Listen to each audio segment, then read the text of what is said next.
Shall we play a game? Oh. I think I missed him. Yeah, weird, isn't it? Yeah. Love to. How about global thermonuclear war? Wouldn't you prefer a good game of chess? Later, let's play global thermonuclear war. Fine. All right. Wow. Which side do you want? I'll be the Russians.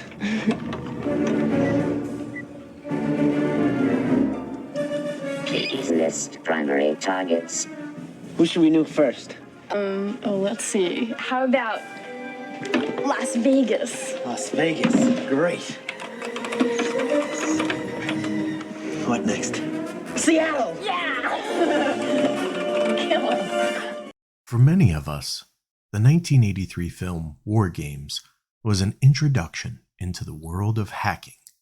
Mathew Broderick hacks into a military central computer to play a game, not realizing the potentially explosive consequences. The Cold War era fear of launching a nuclear arsenal to begin World War III was purposeful hyperbole at the time. But the supercomputer, named WOPR, that talked in natural language and learned as it went doesn't seem so hyperbolic today. Hacking into government computer systems, or any system for that matter, happens with regularity these days, and AI has only enhanced the ease of gaining access. Just about every system that controls anything of consequence is under constant threat, says Joshua Wathen. As the COO of Triad InfoSec, he's the perfect guest to discuss the current state of cybersecurity and what businesses should be doing to protect themselves and their customers. This week on Next in Queue, we discussed understanding cybersecurity threats, the dark web, the rise of AI in cybersecurity threats, implementation challenges, why vendor security is critical, and the role of leadership in cybersecurity. Let's get to it.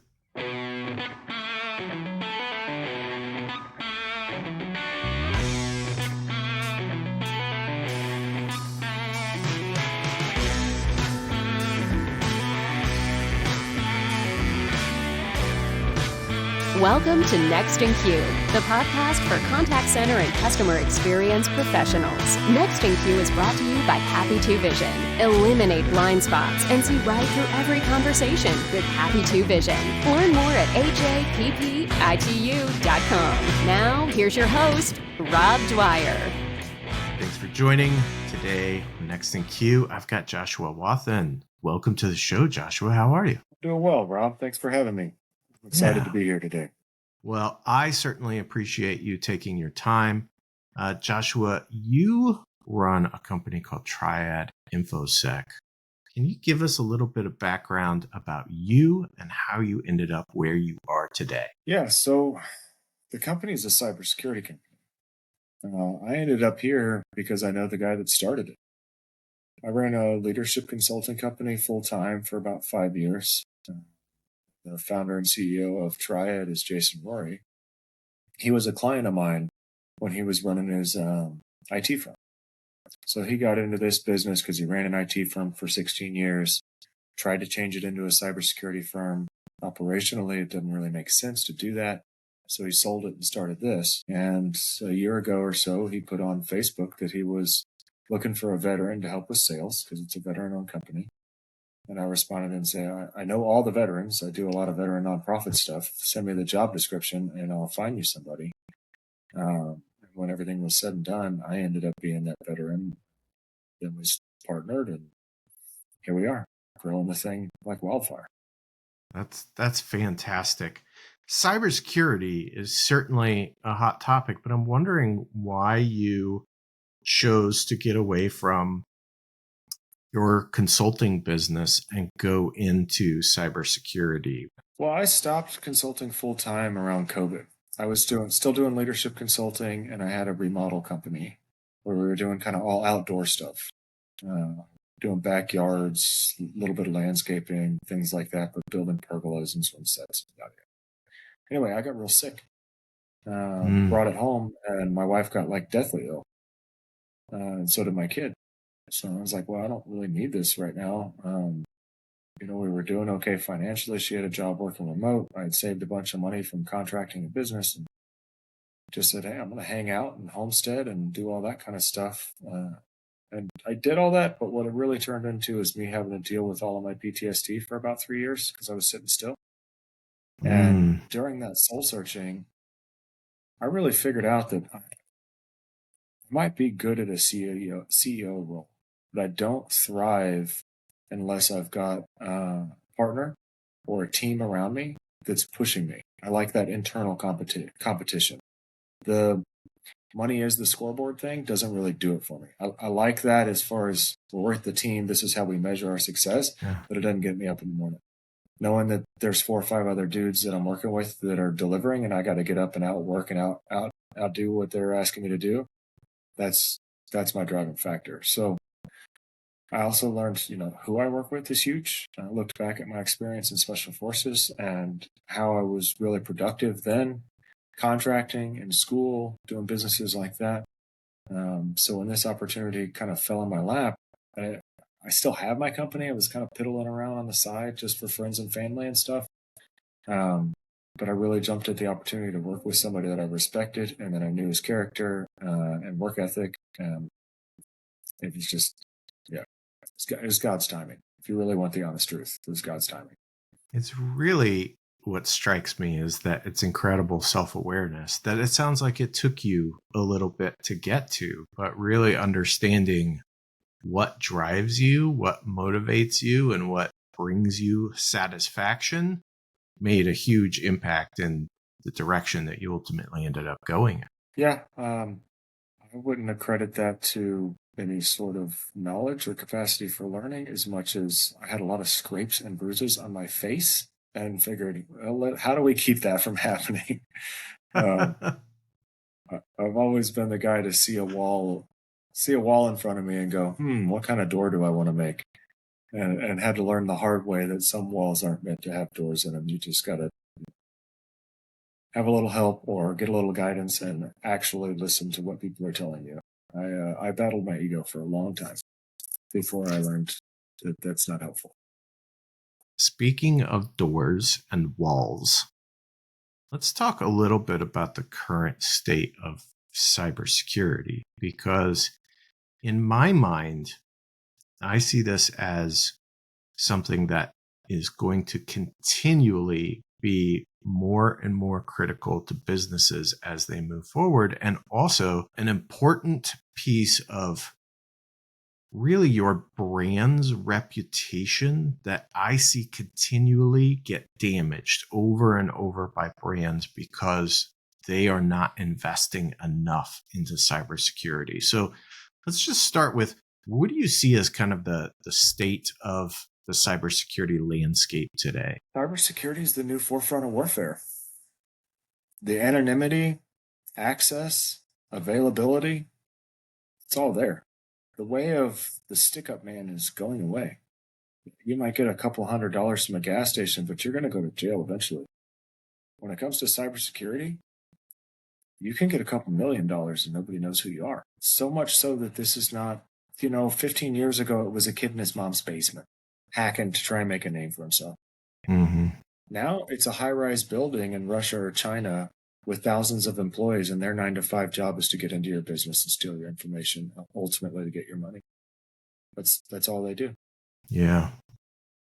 Yeah, it seems to me that the state actors anymore are taking over. The U.S., we're a target-rich environment, if you will. What are some of the things that you think are the kind of the biggest mistakes that companies are making today in making themselves more vulnerable than the next company that does the exact same thing that they do? When it comes to like one tactic or technique, I don't think you could put a thumb on it. But I would say there's too much human nature when it comes to security. And what I mean by that is people don't do anything until it hurts. And if you wait until it hurts with cybersecurity, good luck recovering, especially if you're a small to medium-sized business. It's like depending on what you read, a 40 to 30% chance that you'll survive. Wow. So that's the biggest thing is I understand the economy. It's rough right now. Folks are doing layoffs. Inflation's really high. But when we talk to some companies, sometimes we're looked at as just another expense line. Because if we do our job right, you don't notice any difference. It's not like you see a security guard at the door or another camera or an access card. You don't feel it. That means we're doing our job correctly. So the understanding that we're doing our job is difficult for the immediate emotional gratification. And so that's the hard part for businesses, is to recognize that what we're doing is quite possibly more important than the locks that are on your doors right now.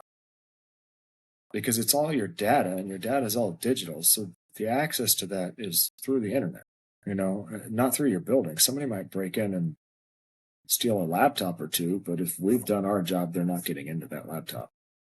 And furthermore, if we've done our job to the fullest effect, I've got a GPS tracker on that thing, and I'm going to know when it comes out of that building, and I'm going to erase it remotely.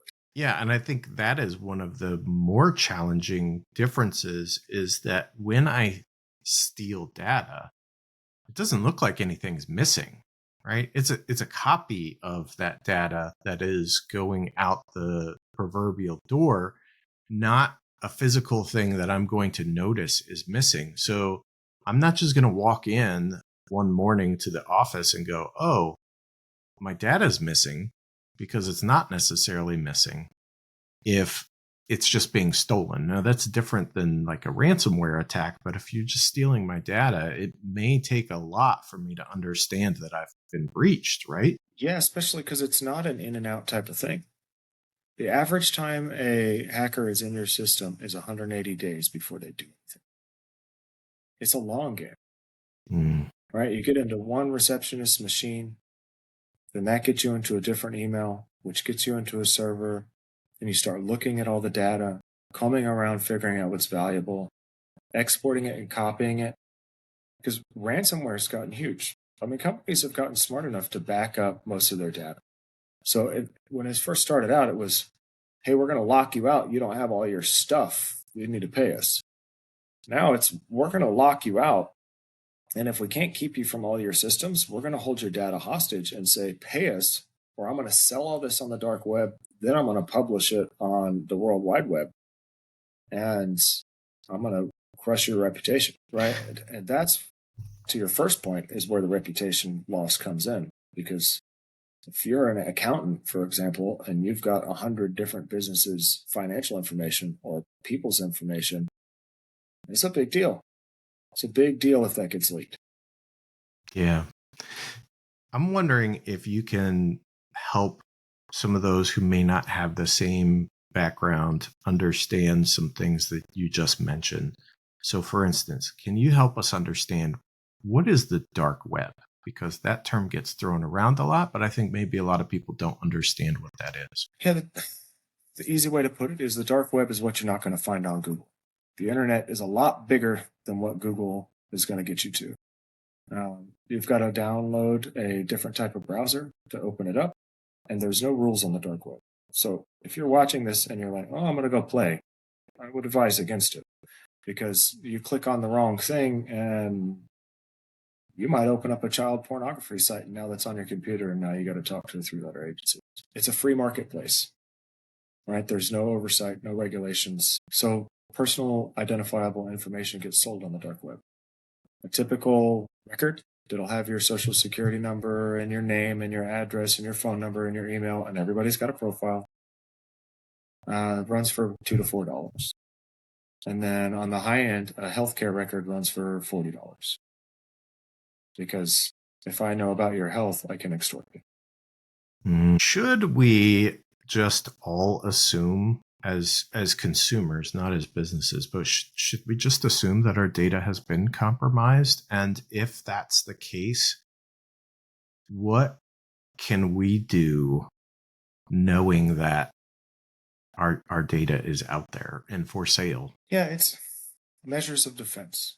So if somebody wants to steal your data, let's just use identity theft with a bank transaction. They've still got to be able to log into your banking system. So just because they have all of your password questions, right? What's your middle name? Where were you born? Things like that. Your basic data, which most of that's on your social media. That's how they're grabbing it, among other ways.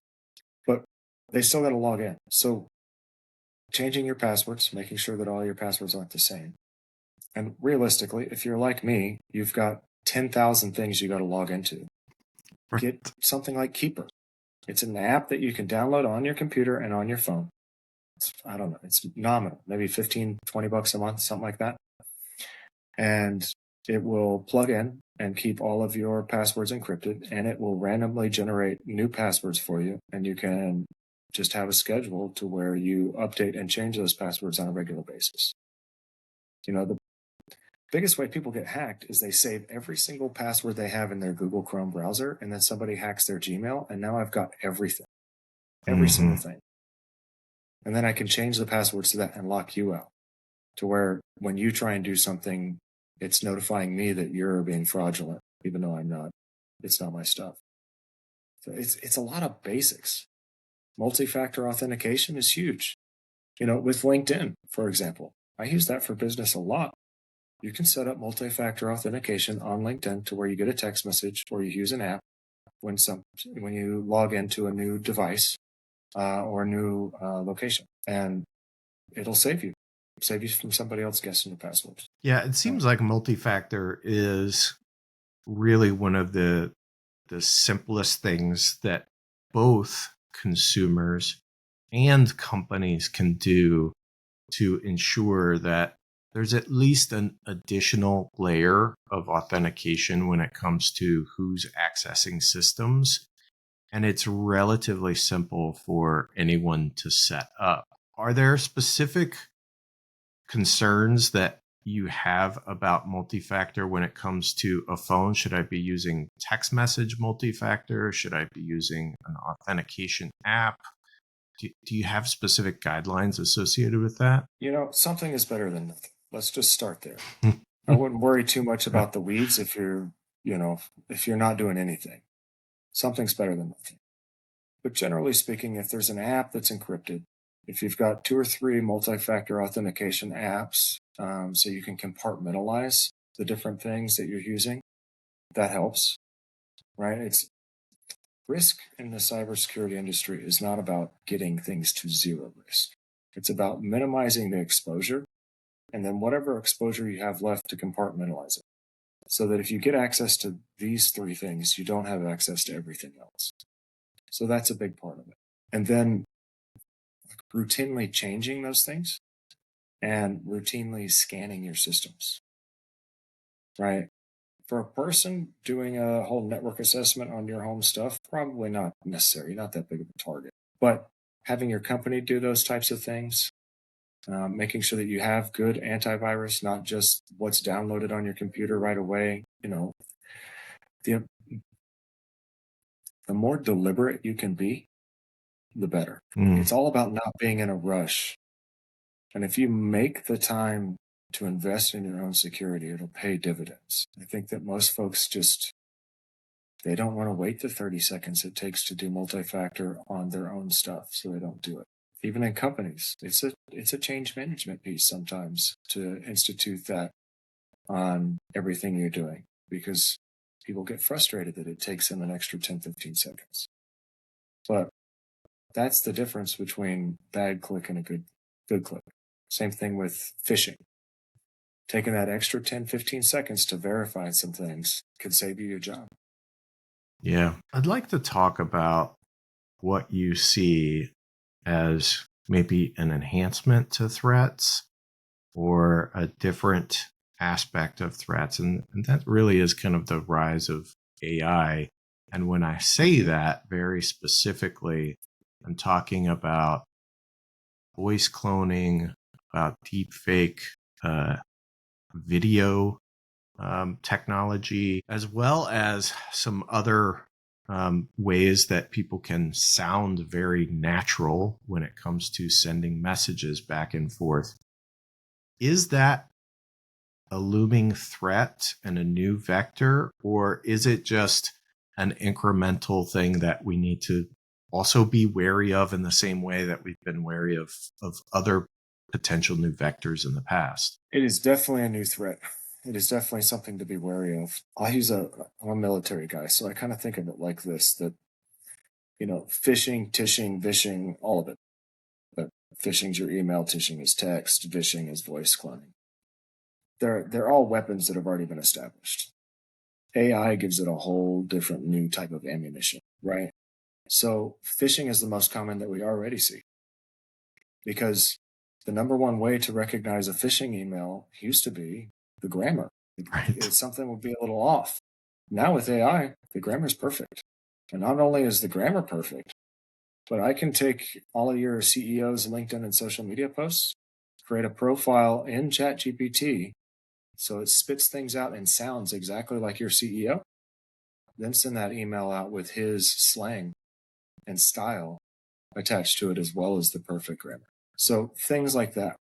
When it comes to deep fakes, I can make an avatar of myself, tell it what to do. It makes it look pretty much like me. There's some deficiencies right now.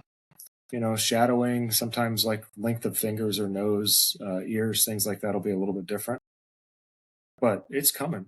I mean, you've got to realize that right now, today is the dumbest that you'll ever see AI.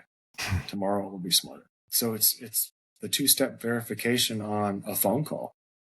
You can make AI sound like somebody else in a different language to make a phone call. So if you're in payroll and you get a call from somebody requesting a check and they give you all the right information and it sounds like them, hang up the phone and call them back. Because you have their number and now you can ask them if it's really them. Basic things like that are going to make a big difference. And that goes back to that deliberate pace. Yeah. I was even talking to a banker buddy of mine. He runs a decent sized bank. And for a lot of their big lending, big transactions that they're doing, we were talking about how they might end up going back to a human courier, because it's such a long process already to verify and make sure that they're not going to send millions and millions of dollars to the wrong place, that they might as well just take a trusted person with a briefcase and fly them overseas to where they need to go. Wow. Move that money. Yeah, low tech to combat the high tech. Yep. That's how the Taliban avoided us in Afghanistan. They just didn't use radios and wouldn't talk about what they were going to do, stayed small teams. Yeah, absolutely. I wonder if when you are talking to companies about their policies and procedures and all of those things, is the change in how people operate on these little types of things, like you just talking about that phone call, is that where you get the biggest pushback? Or is it more about budget and technology and those types of things? Where's the biggest challenge in really having robust cybersecurity in a business environment? Well, I'd say that falls on a timeline. Initially it's a budget conversation, a committee conversation, to lean in. And that's why our recommendation is always to start with some scans and penetration tests, because then we get to exposure on the facts. So we're not going and redoing things that don't need redone. Right? If it's not broke, don't fix it. And then once you're involved and you've got the security stack in place to include your automated phishing training and things like that, then we really want to do, all right, you have a plan. Let's do a tabletop exercise and see what holes there are in the plan when we go to execute it in a simulated environment. Then let's talk with HR and let's see, all right, Nancy Drew is the best bookkeeper you've ever had. She's been here 25 years, but she clicks on phishing emails all the time. So now she's your number one security breach. Well, you don't want to just fire her. You want to retrain her. But what does that look like? Right? You've got some of the automated stuff. If that's not working, we need to sit down and give her a coaching session. If that's not working, she probably needs to go on a PIP. Right? And let's just be honest with each other. We love you. We want you here. You're amazing at your job. But if you keep doing this and leaving the door open, then you could bring the whole company down. This is, we've got to take this seriously, and we'll help you do that. We'll give you all the tools and techniques. I would also say that we do a lot in compliance. So the government's onto this, right? And they're pushing stuff down with regulations, especially if you're in an industry that has a lot of data, like CPAs, healthcare, lawyers, and government contracting space. So there is what's required. Then there's what's recommended, and then there's best in class. So it depends on what the company wants to do, what they can afford. And again, that's usually a timeline thing, because if the egg is broken, well, let's get all the yolk back inside of it. Then let's build the outside of it. Then let's shine it up. Let's not try and, do it all at once. That doesn't make sense for anybody. Just brought up something that I'd like to ask your opinion on, and that is about regulations. Are we in the US too lax when it comes to regulations to ensure these types of things? I mean, is government trying to catch up and really behind on policy? Or do you feel like government is kind of where they should be, but companies need to take more responsibility? We are way behind. Way behind. Like I was doing a little LinkedIn class on China's cybersecurity because I wanted to understand the regulations. They have cyber regulations on an individual basis in China, on what you can log into and what you have to have in order to play in their digital environment from their internet access. But we'll never move as fast as a nation state that is more dictatorial than a democracy or a constitutional republic, right? Mm-hmm. I also think that, the capitalist society that is, or the economy that is the United States, fosters a lot of innovation. And so take AI, for example. Just as many things that it can be used for on an evil side, it can also be used for good. And Absolutely. You wouldn't get that initial innovation if the government stuck its thumb on the pulse every single time a new change was made and say, slow down, let me figure this out. And I was in the military. The government messes a lot of stuff up too. Private enterprise does it right because the market responds almost immediately, and you can make those changes that aren't just based on theory or ego or risk mitigation. But I would say if your viewers are sitting there thinking that, oh, this is up to me, I would say for now, but not forever. Mm-hmm. Because it is the new forefront of warfare. Our infrastructure is constantly under attack. The water that comes out of your faucet, that plant is under attack. The power that powers your home, it's under attack. And the way that I would go about getting in, if I was a hacker, is I would go after a vendor that works for the power company. Because you're an easier target and you don't do the same things they do. And then once you're in their system, I'm in their system. Mm-hmm. And so this is a big piece of the security framework that's coming down the pipe. Is that we all expose each other, right? Any team ever is only as strong as their weakest link. And an economy is no different when it comes to breach protection. Yeah, it strikes me that it's not too terribly different than a contagion, right? I mean, if as soon as I'm exposed, everyone that I come in contact with, meaning I have access to systems, are now also potentially exposed because of my exposure, and it can spread really quickly if I have a lot of access, meaning I come into contact with a lot of different systems. Does that mean that potentially we should pay more attention to businesses that have a lot of tentacles? And by that, I mean that work with a lot of vendors, are those businesses at a higher risk or not necessarily? Yeah, they are. It depends on the access, right? One contagion is not the other. Some of them require me sneezing near you. Some of them require intercourse, right? So it Right. depends on what the exposure is there. But yes, absolutely. To the point that for certain companies and certain industries, the cyber insurance policy is dictating that you be SOC 2 compliant, which is essentially the national standard for cybersecurity. And then they're saying, all right, not only you have to be SOC 2 compliant, but your vendors have to meet at least certain frameworks of this requirement, if not be SOC 2 as well. And then, if I'm an enterprise level company, a giant company, I get to pick and choose. Because everybody wants to play with me, right? So I can turn around and say, I'm only accepting bids from folks that are SOC 2. So I think that the market's going to drive some of this. The regulation's going to drive it. And insurance kind of sits in the middle of that.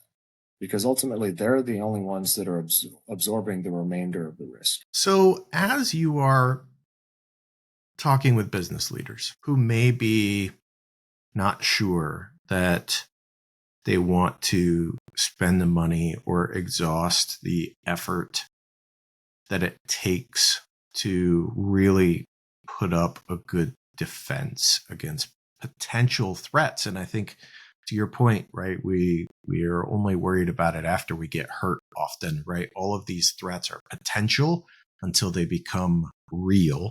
And you reminded me a little bit, I was a baseball official for about 20 years. And we used to always say a good game was a game where nobody noticed the officials, right? You walk off the field and nobody said anything to you. Like, that was a good game. Nobody paid attention to you. And I feel like this is very much the same. You're doing a good job when nothing happens and there's no attention being put on the end results. But I wonder how you talk to business leaders, aside from the things that we've talked about, right? The reputational risk and the survival rate that you mentioned, 30 to 40%. But what are some of the other things that you utilized in an effort to kind of do some change management on them in real time? We always start with a scan. Let's find the facts. And let's talk about the facts. Never make any assumptions. That's everybody knows what that stands for. Yeah. And don't take an alcoholic to an AA meeting unless they're ready for help. You're wasting everybody's time. So I've been using this analogy for a little while. I think it's hilarious because it's very, very true. It's a little morbid, but it's kind of true. When people ask what I do, sometimes I tell them I'm a cyber doctor because I feel like an oncologist. Because the conversation typically is, something's wrong. You can feel it. You're just not sure what it is. So I need to run some tests. I need to find out what's going on. Mm-hmm. Then we need to look at what's actually happening and how to move forward. And it may require surgery or a little bit of chemo or, not much at all. But either way, we're going to stick with you, take the next necessary steps in order to get you healthy. And then we're going to stay with you in order to keep you healthy. And if you want me to get you healthy and then you want me to leave, I'll do that. Just know that you might come and be seeing me again in 2 years, and it might be worse, right? So it's up to the person. It's up to the leadership team. That one of my mentors told me, he said, don't waste your time on prospects that are just going to wait till they have a problem. He said, ask them up front. Do you have a priority or a problem? And if they're not sure, they don't have a priority. And tell them, that's why we do webinars, we do newsletters, do social media posts, I do speaking events, podcasting events. Like I try to make as much free as humanly possible.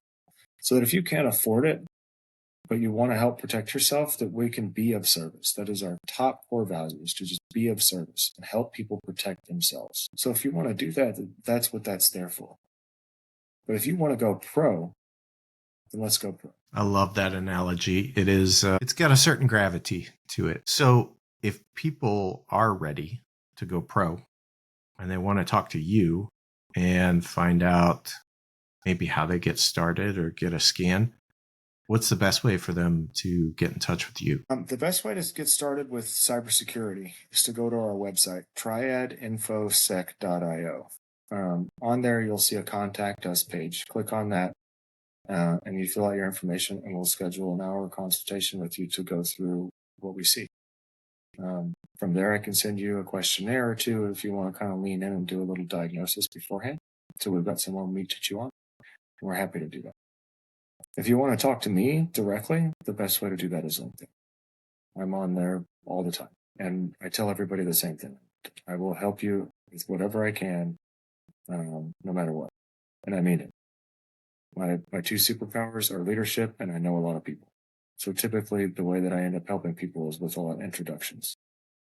But if you got a question or two and you just want to ask, send me a connection request with a note with whatever your question is, and I'll get back to you. And it won't be AI. It'll be me. That's good to know. I will make sure that you can access the LinkedIn profile and Triad's website in the show notes. So feel free to just scroll down and take a look there and go directly and connect with Joshua, say hello. And if you have questions, by all means, reach out. I want to thank you so much for joining the show today. This has been really informative. I know this is maybe not the most exciting thing that people want to talk about. Sometimes this is like going to the doctor and you go, oh yeah, I should probably not be saving all my passwords in Chrome, or, oh yeah, I should probably do this other thing. But I do think that it is not only increasingly critical for people, but for businesses. And we are going to have to pay more and more attention to it as time goes on to keep our customer information safe. Thanks, Joshua. Thank you, sir. I really appreciate it, Rob. I've had a wonderful time with you. Next in Queue is brought to you by Happy To and is produced by me, Rob Dwyer. If you enjoy this podcast, please by all means subscribe and or rate this podcast in iTunes or your favorite podcast app. But more importantly, please tell just one person about this podcast. Word of mouth is the best way for people to discover new content. As always, thanks for listening.